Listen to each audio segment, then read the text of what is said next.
So, hi friends, welcome to Let's Talk Tech with Bobby White. My name is Godwin and I'll be your host. Today, on this episode, we'll be discussing tech roles. So, we'll be discussing what each person in the tech community does. I'm sure you must have heard the term UI UX designer, web developer, backend programmer, front end content writer, copywriter, things like that. So today I'll be explaining what each of these people or what each of these job entails, these job roles. So stay tuned and let's go on this journey together. You're welcome.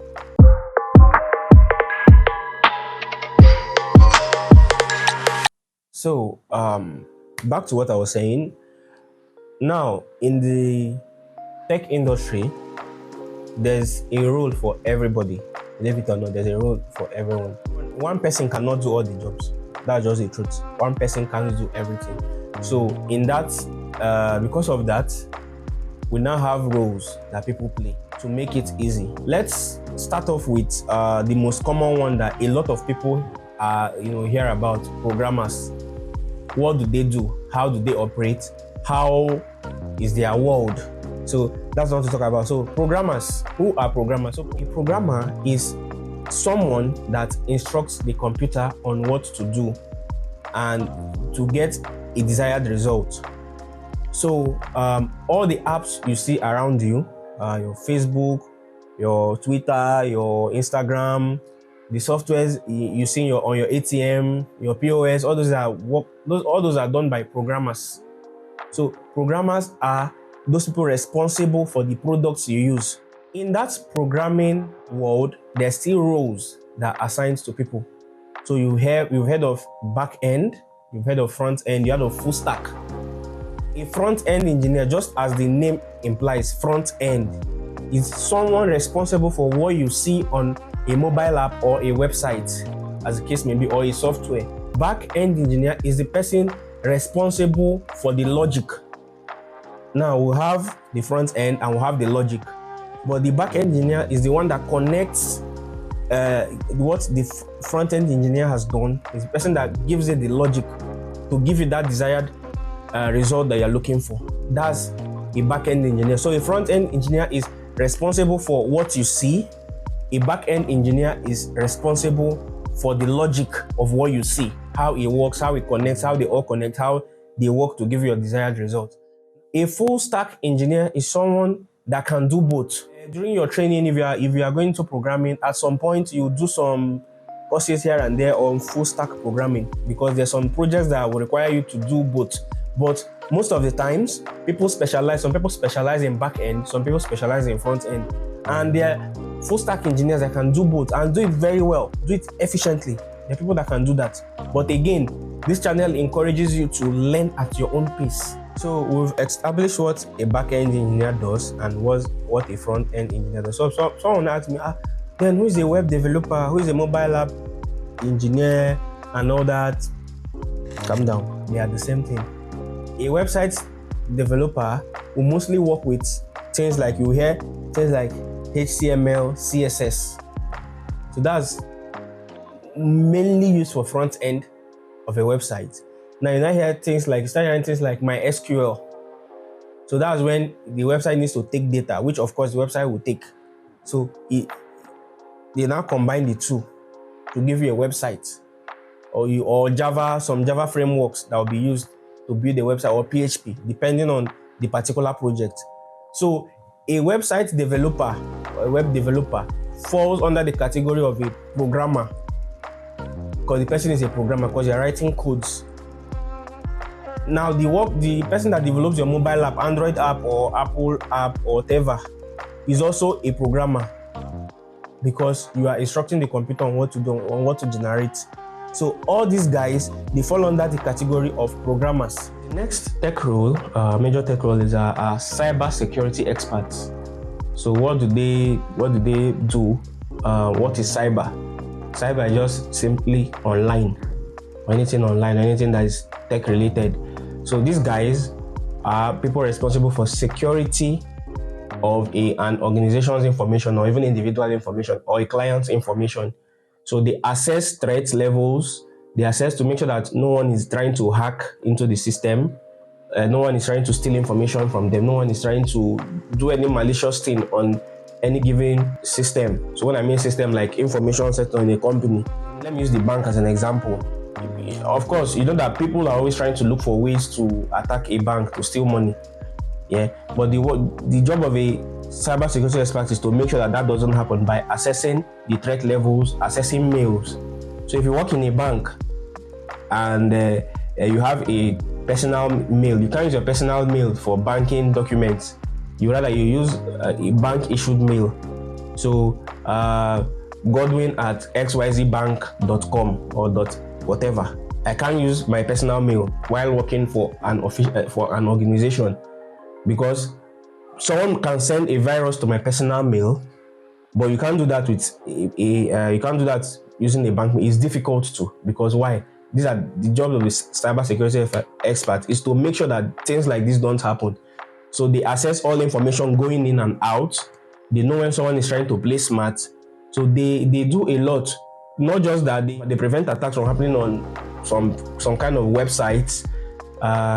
They make sure that your accounts don't get compromised, where your email and password and all those things, they don't get compromised. They are safe and secure.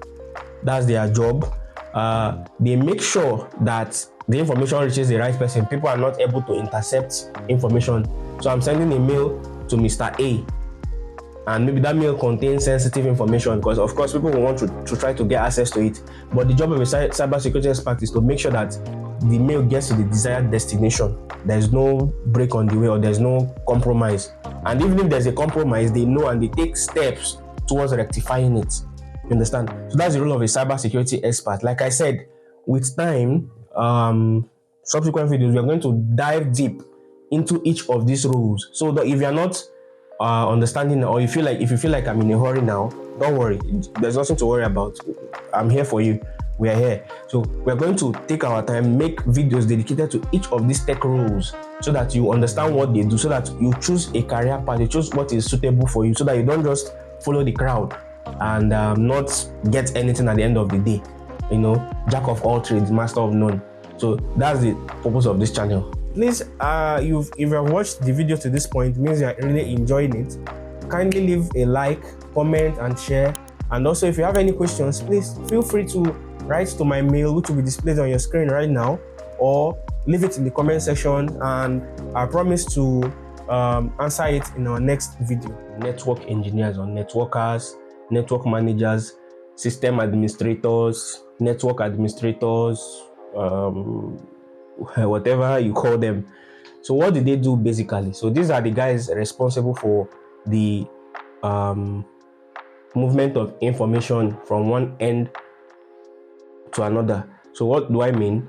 Let me give you an example that we can all relate to. Now, let's say you check into a hotel and you need to call the reception. You need something from the reception, and the hotel is like maybe 4-story building, and you're on the 3rd floor. You can't keep coming down and up to do something like that to get what you want. But with the help or the aid of a network engineer or a network expert, they get these things done. They connect in such a way that with that telephone you see, you can be able to call any room in that hotel, or as long as it's assigned on the network. They are responsible for that when it comes to interconnectivity in your home, in your office, in your factory, hotels, name it, banks, name it. So this is what these guys do. They provide means of communications, that systems or phones or whatever, they communicate with one another. So that is what they do. So even in some places where you see free Wi-Fi and you start using it, the network engineers are responsible for it, because that's their job. It's just in the description, network system administrators. So when we talk about system administrators, these are people that manage information access. So in a bank, a customer service representative has access to information to a limited is limited, yeah, compared to what a customer service manager has, compared to what the bank manager has. So that's the work of a system administrator, to make sure that the right information is given to the right person. People have access. Sometimes you want to access something, they will tell you access denied. That is because you don't have access to it. Now, the person responsible for those kind of those that granting access and revoking access is a network administrator, or sorry, a system administrator. That is their job. So that's the tech role I'm talking about. So if you're interested in tech roles like this, you'll be a network engineer. And again, this, on some level, on the intro level of it, you don't require coding. On the other level of it, you require. So like I said, the tech industry it's crazy how everything comes together, and yet they are worlds apart. We have the product designers. Now you ask who's a product designer. Now that also has a lot of categories under it, but I'm going to be focusing on one, which is the UI UX, user interface, user experience. Now, to show you how the tech industry is interrelated, or how everybody, one way or the other, you're working with everybody, you're not just on your own. Now, a UI UX designer is someone that is responsible for what you see. Now, remember I said a front-end engineer is responsible for what you see, right? And the back-end engineer is responsible for the logic behind it. Now, a UI UX designer's job is to design what the front-end guy will build. So when you see your app and the app is fine, you will thank the UI guy, because that's the person that envisioned what this app will look like. The colors to use, the fonts to use, the images to use, that's the work of the UI person. So they start with something called wireframe. You know how you want to build a house and you give an architect, okay, please draw a building plan for me. The person comes with a skeleton of the plan for, like, that's doing the ground floor, the foundation and all that. They give to a structural engineer. Structural engineer will tear it down and give you all those things. You might not even understand what they wrote there or what they do. The engineers will just understand. That's the same thing that a UI person does. The person's work is to just give you, this is what this app should look like. This is what we are envisioning. The client will talk to the UI guy. The UI guy will think, okay, this is what we need to do to achieve this. So the person will go produce the wireframe, which is like the foundation. If that's agreed upon, they move to the next step, which is producing the UI designs itself. So UI designers use programs like Figma, Adobe XD, and there are many others there. So it depends on your preference as a UI designer. This one, I'm grouping it under one category. It's called, I like to call them visual artists or visual creators. So who are they? So we have graphic designers, we have video editors or videographers, we have photographers. Yes, they are visual artists. They can also work in tech. We have animators, people that do animations, cartoonists, you know. So who are they, or what do they do? So graphic designers, so your event flyers, some products you see, they are graphic designers. Now, even in the graphic designs, there are still some subcategories there. So you have corporate brand specialists. So these are people that do logos for you. You want a logo, you can meet them. Your product design, you have a product you want to sell, they can design good things for you. Your shirts, they can customize it for you. They can, do those kind of things. Those are corporate brand artists. That's their focus. Now they also have event designers. So where you now have maybe your wedding pictures, those pre-wedding pictures, you want to print it in a banner format, or you want your program, you want to do an online flyer for it and all that. This is where those guys come in. There are people that can do both of them and do them very well, and there's some people that can just do one side of it.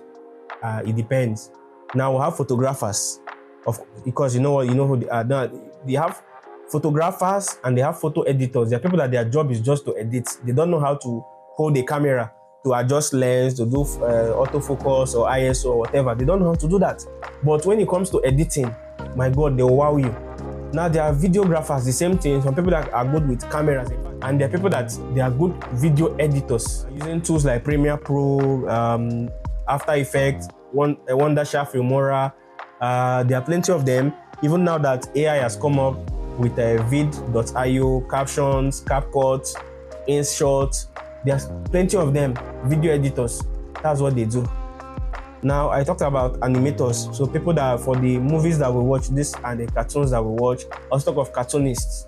Cartoonists and animators, they are two different jobs, but they still overlap each other. Somehow they come very close and they're still worlds apart. So those are categories of visual artists. In fact, the categories, there are plenty. But I'm just telling you, at the root of it, these are the ones that are foundation to others. Now, I mentioned UI UX and I mentioned visual artists. So someone might be wondering, but is it not still design? Is it not this? No, it's different. Now, someone doing engineering drawing, like using AutoCAD and PDMS and the rest of it, is also, in a way, is also a visual artist. But his own style of job or his own role is entirely different. Someone doing UI UX, I can tell you for free that someone that is dedicated to UI UX, that's dedicated his life that I want to do UI UX, cannot give you a very good corporate branding. The person cannot, because that's not how he has been trained or he or she has been trained to work. They only see in what they are saying is they're looking at a screen, whatever they're designing, they're looking at a screen. Now this phone go use them, now this tablet go use them. Is this laptop that we use it, is this phone that we use it, is this tablet that we use it. So that's what they are looking at it. So that's what their mind is thinking. A corporate brand artist is looking at, you are telling him that, okay, what's the name of your company? The name of my company is XYZ. The person is already envisioning a logo for you. So the next tech role I would love to talk about is product manager or project manager. They are two different things, but they work together. In fact, they overlap each other. They are two different things. Now there's product and there's project.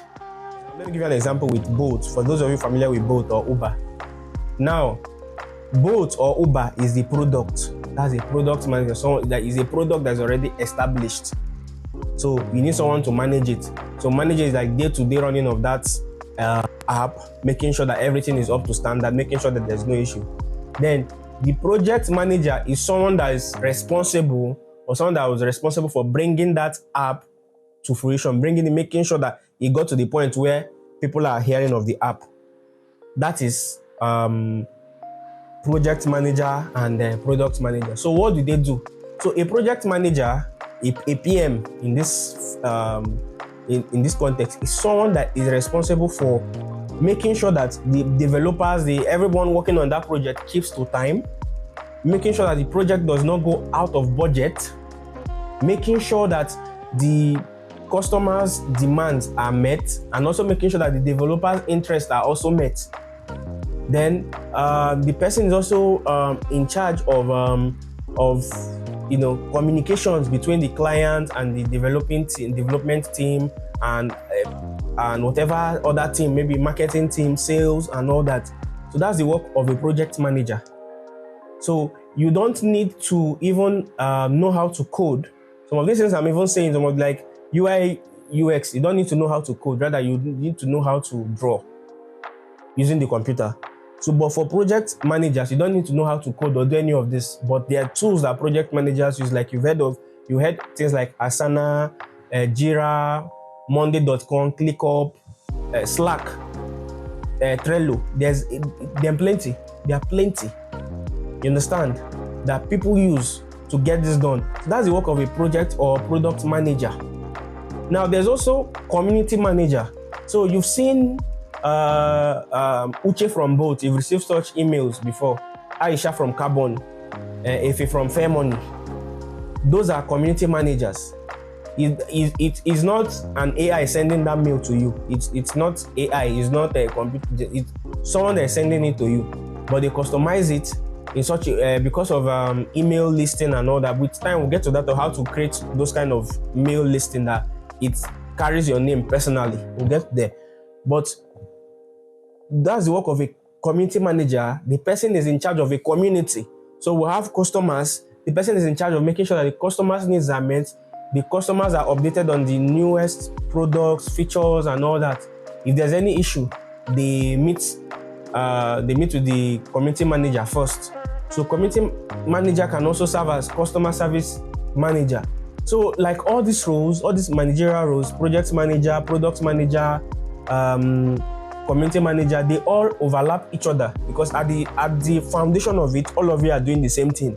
But it's when you go into technicalities that they are different. So this is basically the job of a project manager. Now, God being speaking to you personally, I'm a project manager. That is the work I do. That's what I do.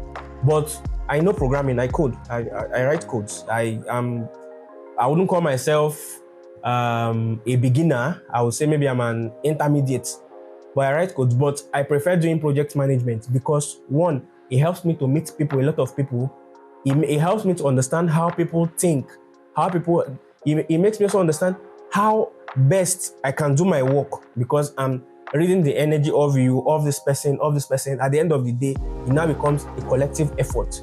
So that's why I love project management. For me, that's my choice. That's what I do. But I do other things too. Human resources. Yeah.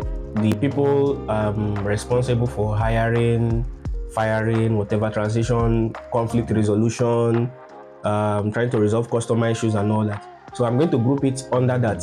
So under human resources, you have recruiters, tech recruiters. So what do? They just interview the best candidates for suitable jobs. Like if you've applied for remote jobs, I'm sure you one or two times you have interfaced with tech recruiters. These are the people that hold the interview process, give you the test to write or whatever, to ascertain if you are the right candidate or not. So those are tech recruiters. So we have customer service, customer support. I also mentioned virtual assistants. So virtual assistants, all these are under human resources. So what do? They just assist people. Customer service, of course, you know what, if you have a problem with your app or website or a particular product you're using, you can always reach out to the customer service. So it could be via email, it could be via phone calls, it could be via a live chat if the website or app permits live chat. It could be by social media. But they have guys that do these things. They have people that do these things. Customer service that relates with customers and the company, try to solve your issues for you. So, and this job, you can do it tech, you can do it remotely. I know someone who is a virtual assistant in Nigeria here. He does the work remotely. And he gets paid, he's well paid. So you can do it from anywhere in the world. There's no restriction, except the job states otherwise, that okay, you need to be on site. But if it's a job that is telling you can do remote, why not? You are free. You can do your remote job anywhere. So these are some of the tech roles that you see that you don't even need to have a coding experience to do. So we have HR manager. So HR, that's human resource manager. Of course, you know what it is. Human resources, person that keep tabs on your activities, do appraisals, hire, fire. These roles overlap. Now, because a HR manager can also work as a project manager, depending on the project itself or the product that is trying to be delivered. So it just depends. So in tech, once you learn one thing, in a way, you're just learning everything. It's just the truth. With time, you get to understand. Analysts. So who are analysts? Analyzers. Analysis. So the role of analysts are people that take information and go through information or data that has been given to them, and to produce an information usable. Now we have different analyst categories. There is data analysts, people that give you visual representation of data. So things that you would not understand, so they'll put it in a way that you understand, like it makes sense to you, either in a chart format or graph format or something, but they just make it make sense to you. We have financial analysts, people that are just focused on finances. When it comes to business or finances, they will take a look at, let's say, your 3 years data and forecast what your next 2 or 3 years will be like. So that's where you now hear company valuation. Apple is valued at $1 billion or $1 trillion. Aramco, Saudi Aramco, is valued at $2 trillion. How are they getting that valuation? That's the work of a financial analyst. The person have seen the record of the previous year of that company, their sales, their profits, and all that. The person will not sit.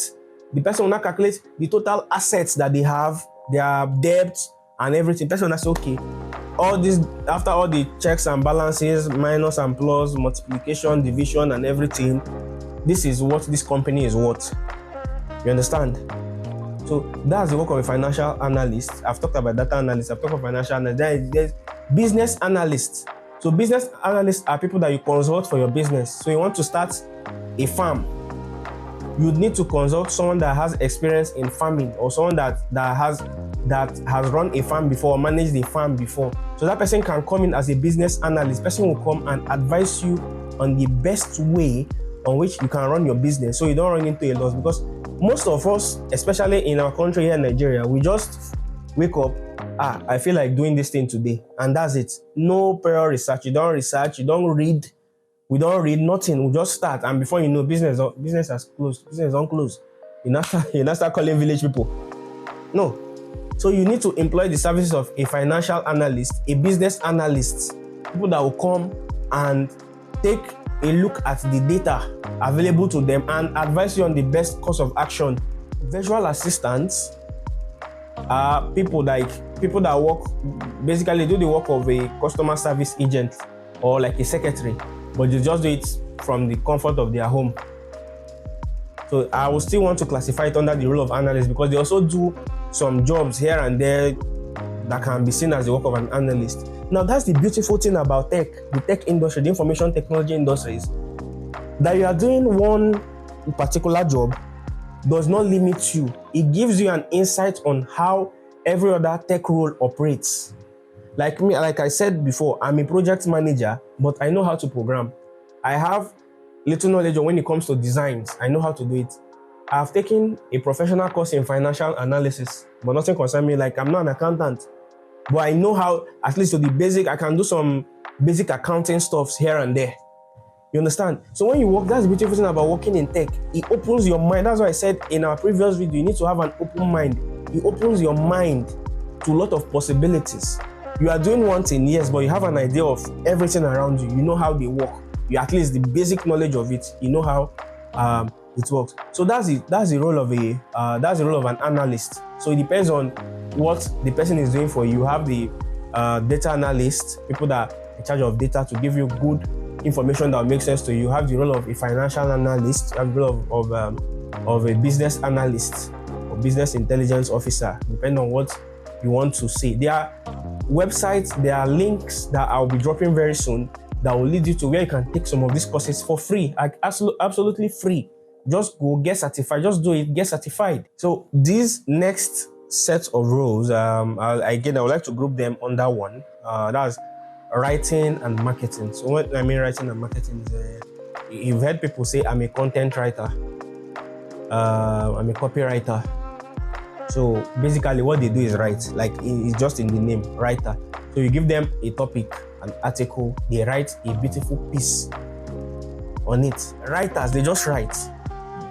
They research on articles. So blogs, these blogs will read Gossip Mail, Legit NG. A lot of them, they rely on writers, people that can write, even on gossip, even topics that don't make sense. They'll just make it make sense. It will keep you captivated. You want to read more, read it to the end. Even when the thing is annoying you, when you are angry, you just want to read. You want to know how this thing ends. That's the work of a writer. Catches the audience attention. You understand? Now, I talked about marketing. Though digital marketers are people that can sell anything online. That's just the basic form of it. Content marketers, they can market anything for you. Your content, your product, your whatever, services, they can market it for you. Now, I mentioned SEO, search engine optimization specialists. There are people that's their job. So what is SEO? Search engine. So like you all know, you want to check the meaning of something. Like if I say something you don't know the meaning of, or you need to find an information, your first bet is always Google.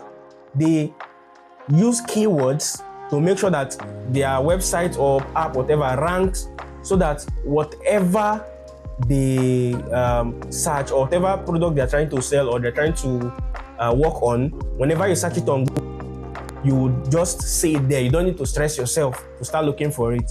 So check out companies that will have companies like MTN, Glo, Etisalat, or sorry, Nine Mobile, as the case is now, Coca-Cola. All these companies, if you just type them on Google, they have, in fact, the very first answer. You can try this. You can pause this video, go and search and come back. You see that the very first answer you would see on Google is the company's website or the company's social media page or something that has to do with the company directly. That's the work of an SEO specialist. That's what they do, to make sure that the company is kept in the front line of your Google search. So you don't start looking for, there's some information you need now, you start looking and you're searching, you're going back till you can find it. But the work of an SEO specialist is to make sure that you just see it on your first search.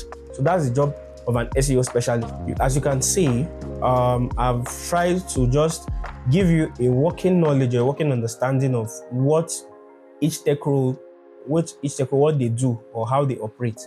And now there's a lot too that we didn't cover. There's plenty of them. So if you know any of them, feel free to list it in the comment section or send it to me so that we can discuss it. So on our next videos or subsequent videos, we are going to be talking about each of the roles I've mentioned. We're going to just dedicate a video to that and talking about each of those videos. And if possible, I'm going to get an expert in those fields to come sit with us, to ask questions, and the person will help us gain an insight into their world. You understand? So thank you for being with us. Thank you for the likes and the comments we've been getting. I'm so happy. I appreciate all of them. Please, let's do more by inviting our friends to come, follow, like, share, comment. Thank you, and see you on the next one.